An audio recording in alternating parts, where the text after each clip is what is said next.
Hello there guys, my name is Mr. Missing in Action and welcome to this second episode in the Unsung Heroes series.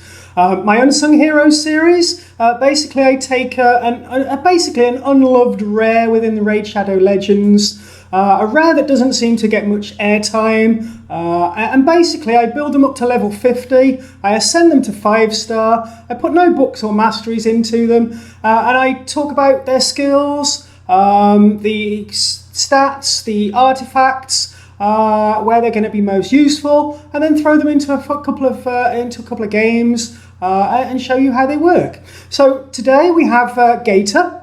Gator is a lizard man. He's a support-based rare. He's got a very interesting skill set actually. On his A1, he has a single attack with a 30% chance of placing the small version of heal reduction. This heal reduction is not great, to be honest. It's not one of the stronger points about him.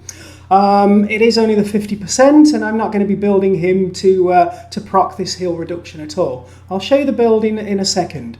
On the A2, we have Radiate Frenzy. This is really nice. This is an AoE increase attack, so an increase attack of 25% on all allies. It is the small version of increase attack, but at the end of the day, here's a rare. It's on a 4-turn cooldown for 2 turns. You can book that down to 3. Remember, in this series, I don't book them. I don't master them. And on the A3, Defy the Witch. This is really, really nice, actually. This is an AoE cleanse. It removes all debuffs from all allies. Now, this is actually not very common within the game, particularly in the rare category. So this is a really solid A3, and this is the one where we're going to focus on in terms of the gameplay. He does come with an aura. It's not great. It's a magic-only aura for crit rate, 22% in battles. But as I say, it's all about Defy the Witch here, the AoE cleanse. The AoE cleanse is actually going to be really, really useful in the Void Keep and Dragon. And that's where we're going to take this guy. In the Void Keep, basically the boss there is going to throw a load of poisons up on you, and Gator can just basically strip them all off.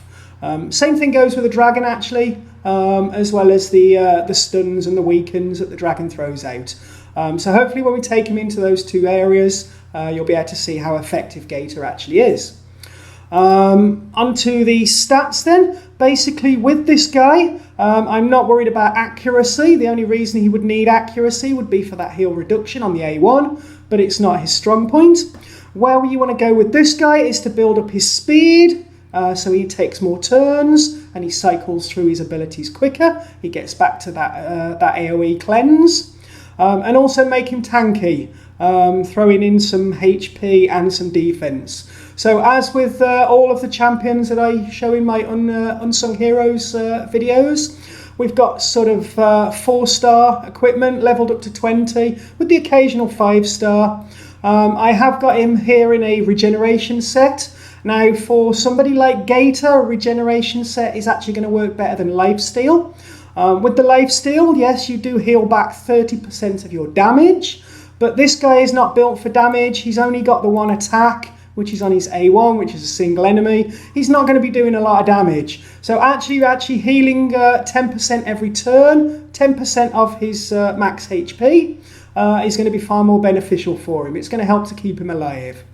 Anyway, yeah, so that's Gator. We're going to throw him into the Void Keep, and then we're going to throw him into the Dragons, and I'll show you how he works in terms of his AoE cleanse. So here we go then. Let's go straight to the Void Keep. It is open today, and we're not going to mess about. We're going to go straight for stage 15, all the way to the bottom. Okay, so I have the team set up here already. We have Apothecary in the lead for the defense. We also have him for the heals and the speed buffing. Kale for the damage. Painkeeper for the AoE heal. Ghostborn for his increased attack and decreased defense. And then Gator taking the 5th spot here for that AoE cleanse. Because the Void Keep boss is going to throw poisons, multiple poisons actually, on everybody. So let's see how he gets on. Let's go for it. So, onto the first wave. We should clear these waves relatively quickly with my Ghostborn and Kale combination. The first one goes down in seconds. Move on to the second wave. This is where basically Gator may take some damage, but fortunately we seem to have cleared them quick as well. We're on to the boss in 18 seconds.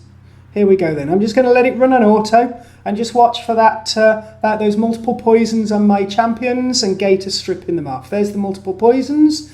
Gator, over to you, my friend. There you go.